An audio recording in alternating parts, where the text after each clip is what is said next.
Now let's focus on lesson 5-4, which is to use properties of trapezoids and kites to solve problems. So far we have learned about parallelograms, rectangles, squares, and rhombuses, right? Now we're going to learn about the kite and trapezoids, which also have special properties. All right, so the essential understanding is the angles, sides, and diagonals of trapezoids have certain properties, as well as kites, all right? So the first quadrilateral is a kite. A kite is a quadrilateral with exactly 2 pairs of congruent consecutive sides. So here we have the shape of kite, and it actually does look like the kite that you fly in the sky, right? So 2 consecutive congruent angles. So this angle is congruent to this one, and this angle is congruent to this one. This is considered to be a quadrilateral. Why? Because it has 4 sides. Now, properties of a kite. So the first property is that the diagonal AC is perpendicular to BD, okay? So if they are perpendicular, that means that it's forming 90-degree angles all around, which I'm going to indicate here. So here we have, it's creating 4 right triangles, okay, if the diagonals are perpendicular. The second property is that a kite has 1 pair of opposite angles that are congruent to each other. Only a kite has this, okay? So only a kite has 1 pair of opposite angles that are congruent. So let's look at the example. So in example 1, it says in kite ABCD, the measure of angle DAB is 54 degrees and the measure of angle CDF is 52 degrees. Find the measure of angle BCD, find the measure of angle ABC. So the first thing that we should always do is mark up our diagram with the given information. So DAB, which is this whole angle here, is 54 degrees. Okay, 54 degrees.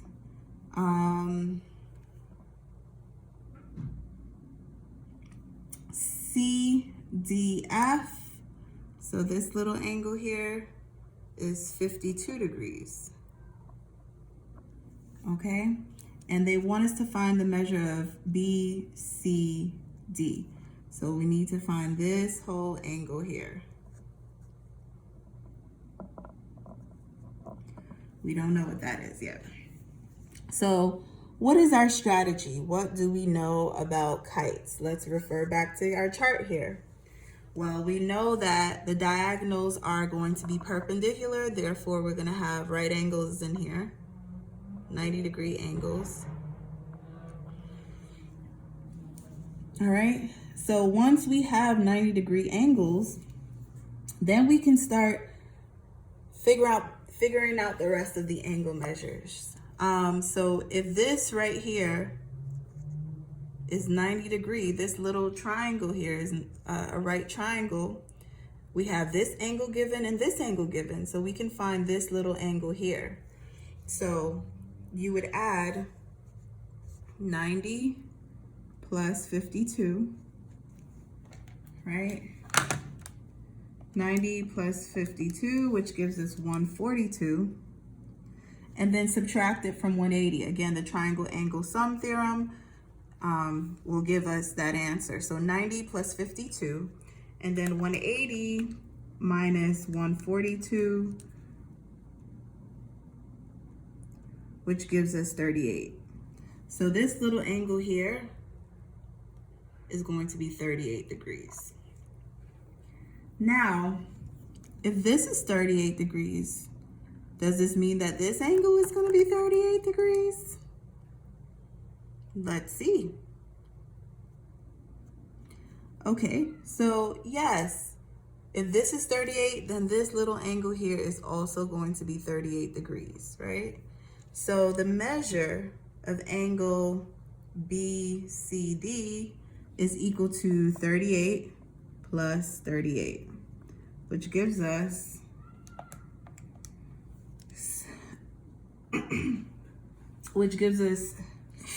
76 degrees, okay? So that's our angle measure.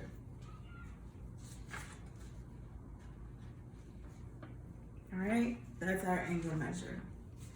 Now, let's look at the other question. It says, find the measure of angle AABC.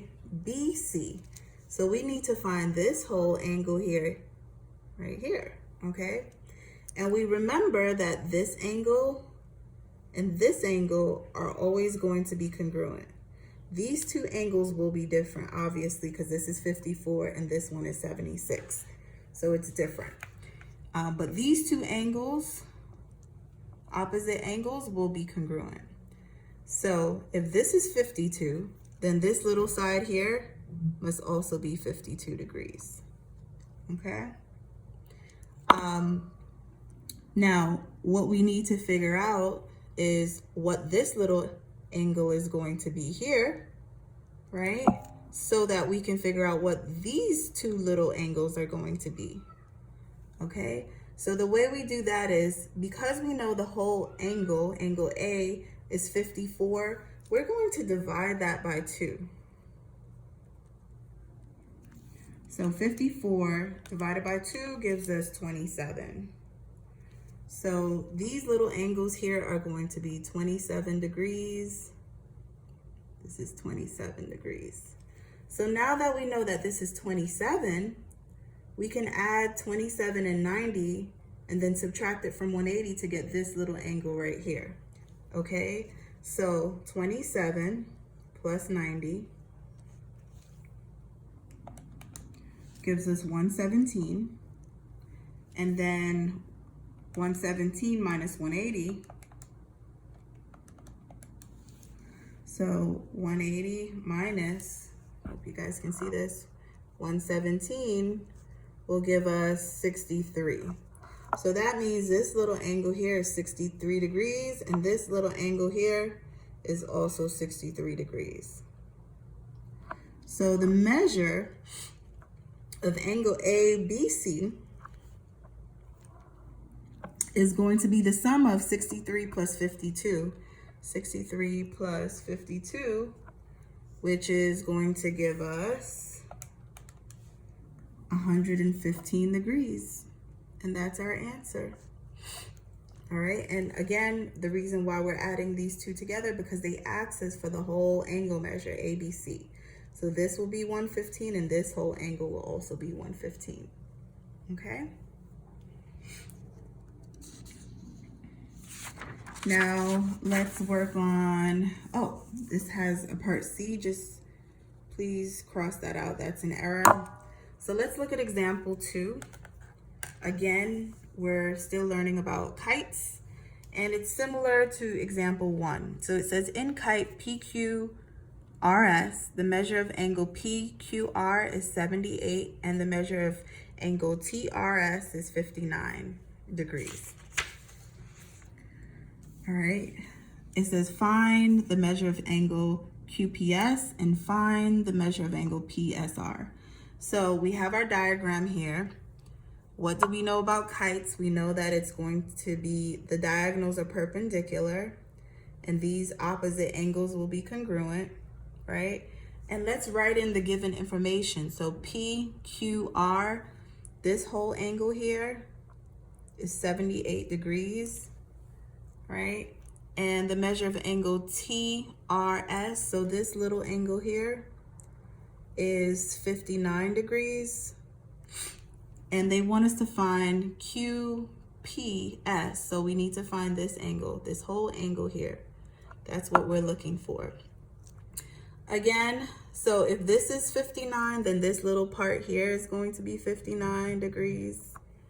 All right, now that we know two angle measures, guys, we can find these little angles in here, all right, by, again, adding 59 plus 90. So 59 plus 90, which gives us 149. And then subtracting 149 from 180, which gives us 31. So that means this angle measure here is going to be 31 degrees. And this is also going to be 31 degrees, okay? So now that we know that, we still haven't found QPS. We need to find this side. Well, let's look. We have the whole measure of angle Q, right? But we can bisect it by dividing it by 2 to get this little angle here. So 78 divided by 2, which gives us 39.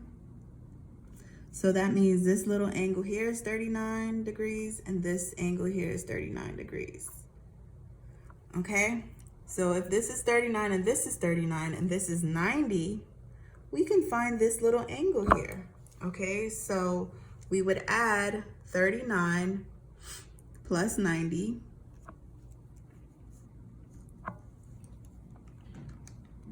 which gives us 129. And then subtract that from 180,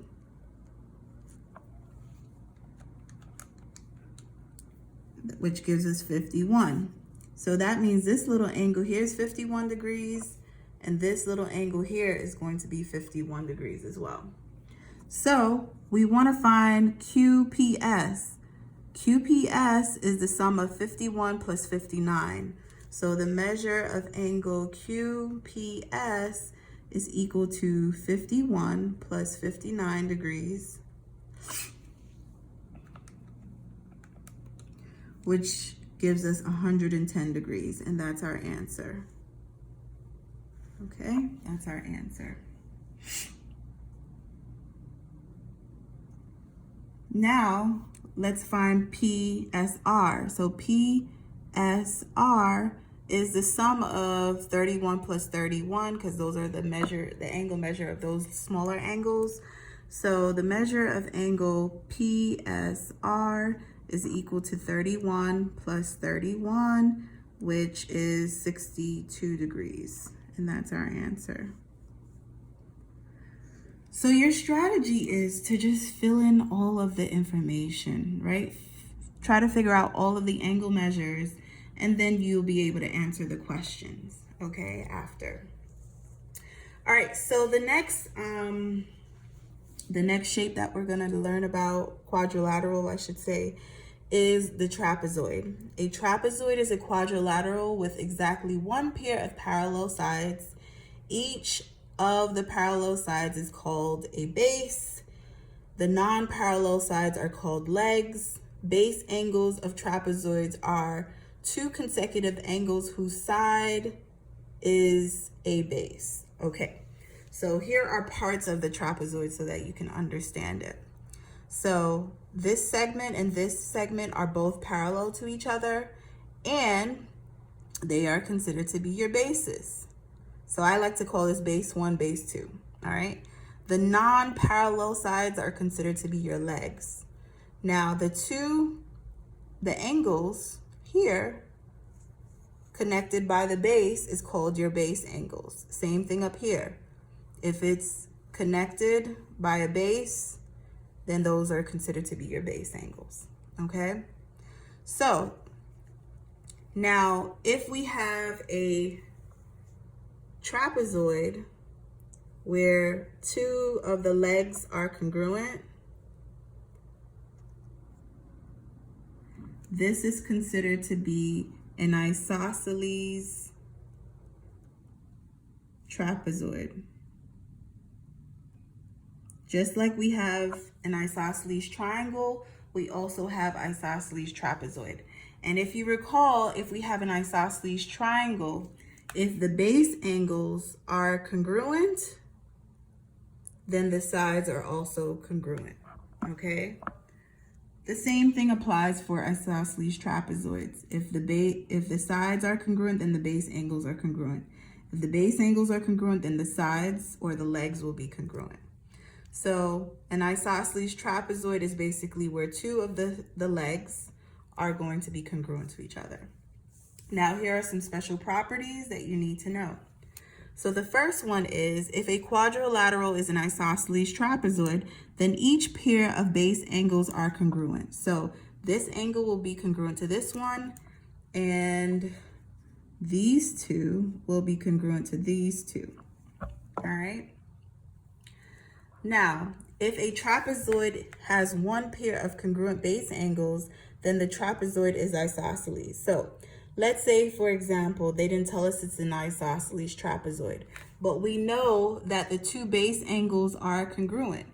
We can automatically assume that the two sides will be congruent, or the two legs will be congruent, and vice versa. If they give us the tick marks that represent that the sides are congruent, then we know that the two angles, base angles, will be congruent. Last but not least, the diagonals of an isosceles trapezoid are congruent.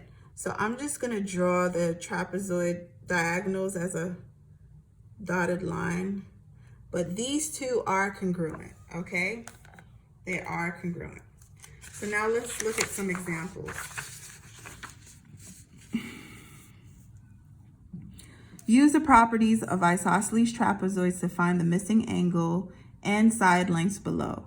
So we need to find the measure of angle A. So we're looking at this diagram here. The measure of angle A is here, which I'm going to put a question mark there. But they tell us the measure of angle C, and they also indicated here that we have tick marks, so that means this is an isosceles trapezoid. So this will be congruent to this, and this angle will also be congruent to this angle. So if this is 100, then this must also be 100 degrees, okay? Now, even though it did not state it in the properties of a trapezoid, we know that in a quadrilateral, right, opposite sides or consecutive sides here will be supplementary, okay? So this plus this must be equal to 180, right? So if this is 100, then this has to be 80 degrees. And if this is 100, then this also has to be 80 degrees, okay? Another way you could have figured this out is by adding these two angles together, right? So angle C plus angle D is equal to 100, right? 200, right? Degrees. And then we know the sum of all of the angle measures in a quadrilateral is 360. So 360 degrees minus 200, which leaves us with 160, right? So the sum of these two must be equal to 160. But in order to find both of the angle measures, you're just going to divide 160 by 2 to get each angle measure. So the measure of angle A is going to be 80 degrees. But the easy way that you can do this is just by remembering that the opposite sides here are going to be supplementary, all right? Let's look at B, and B has another diagram. So it says find FB, so FB here, which is this smaller segment, if KB, this other segment, is 21.9, and MF, which is this whole segment here, is 32.7. Okay, well, remember in the beginning of the year when you did the segment addition postulate? So if we need to find part of a segment, then we either need to add or subtract. Well, in this case, we're going to have to subtract because they gave us the length of the whole segment, and we know that these diagonals will be congruent. That's the number one property of a trapezoid. We know that they're going to be congruent. So with that being said, we would just simply need to subtract 32.7 from 21.9 in order to get that little segment right here, okay? So again, they gave us the full length of this segment. It's also congruent to this length, this segment, KJ. So we would just simply subtract 32.7 from 21.9 to get the length of the smaller segment, FB. So you will get 32.7 minus 21.9. So 32.7 minus 21.9, which gives us 10.8. So therefore, FB is going to be 10.8, and that's your answer. Okay, 10.8. Now let's look at example 4. It says use the properties of isosceles trapezoids to find the missing angle and side lengths below. So again, this is similar to example 3, where they gave us one angle measure and we know that it's an isosceles trapezoid. So the base angles right here will be congruent, and these two base angles here will also be congruent. So if this is 49, then this must be 49 degrees. And we know that consecutive sides will be right here, will be supplementary. So we would subtract 180 minus 49, which gives us 131. So this will be 131, and this also be 131 because they're congruent. So the measure of angle F will be 131 degrees. Now, how do we check this to make sure this is correct? Well, you just add up all of the angle measures, and if it's equal to 360, then we know we got it correct. So let's do that now. So 131 plus 131 plus 49 plus 49. Oh, it does give us 360, so we know that this answer is correct. All right, let's do part B. For this diagram, it says find Km if Jn is equal to 10.6 and NL is equal to 14.8. So Km is the whole diagonal. We know that diagonals of an isosceles trapezoid is congruent. So they tell us what Jn here is, which is the smaller part, which is 10.6. And then they tell us what NL is. This is so easy. So we have both parts here. All we need to do is add it because it's the full length of that other diagonal, which will be congruent to Km. So Km is going to be equal to 10.6 plus 14.8. So that gives us 25.4. Easy. And that's our answer. All right. Now let's go into trapezoids and midsegments. So in geometry, we have something that's called midsegments, and it can also apply to triangles. So look at my little really nice diagram here.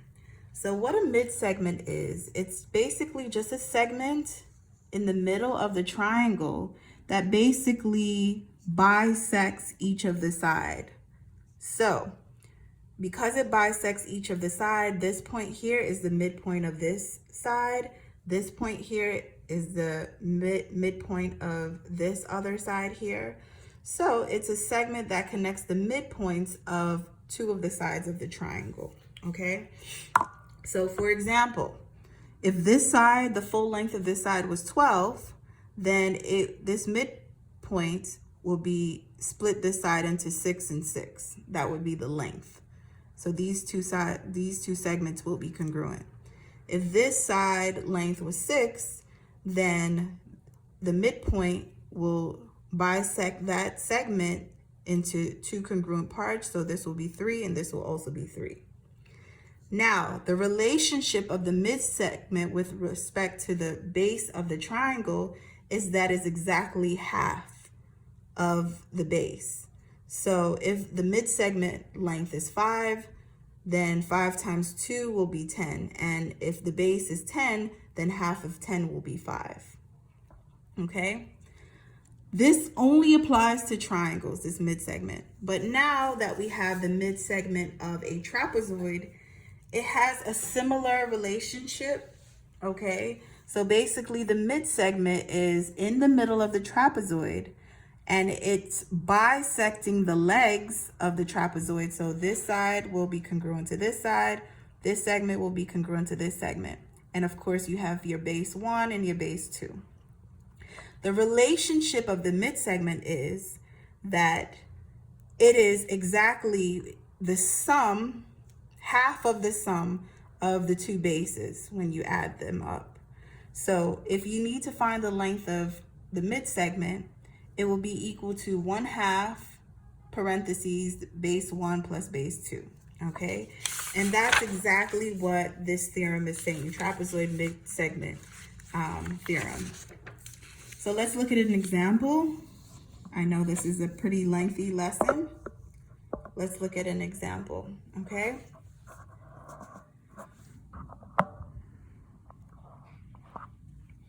It says, use a diagram at the right to find the measure of EF. Well, EF, as you can see here, is the mid-segment. How do we know? Because look, it bisected the sides of the trapezoid, all right? So they gave us the length of the bases. So this is base 2 and this is base 1, right? So let's write out our formula here. So we need to find EF. EF is going to be equal to 1/2 of the sum of AD plus BC. And now we just plug in the given information. So again, we're trying to find EF. So EF is going to be equal to 1/2 times 13.5 plus 8. All right, so 1/2 of that, 13.5 plus 8 gives us 21.5. And so therefore EF is going to be equal to 10.75. And that's our answer. That's the mid-segment. All right, example 6 is a little bit different because in this situation, they want us to find the length of the base instead of the mid-segment. Well, how are we gonna do that? How are we gonna do that? Well, you work with the formula and plug in the information and just solve like you would solve for the missing variable. So let's start with our formula. So in order to find EH, right, EH plus FG, right, will be half, and the mid-segment XY. So it would be XY is equal to 1/2 of EH plus FG, all right? And then we just plug in the numbers. Do we know what XY is? Yes, we do. So that's 16.5 is equal to 1/2 times EH. Well, we don't know what EH is, so I'll just put X there, plus 25. Now, we just solve like we were solving for the missing variable here. How do we get rid of the fraction? Well, we multiply by its reciprocal, so times 2/1 times 2/1. So the 2's are going to cancel here. So we're left with 2 multiplied by 16.5. So 16.5 times 2, which gives us 33. And we just bring down x plus 25 and do the additive inverse of 25 like we've always done in algebra. So x is equal to 33 minus 25, which is 8. So x is equal to 8. Therefore, EH, which is the base, is equal to 8. And that's our answer. Okay. All right, so you're on your own for the practice. Until next time, guys, I'll see you soon. Be well. Thank you.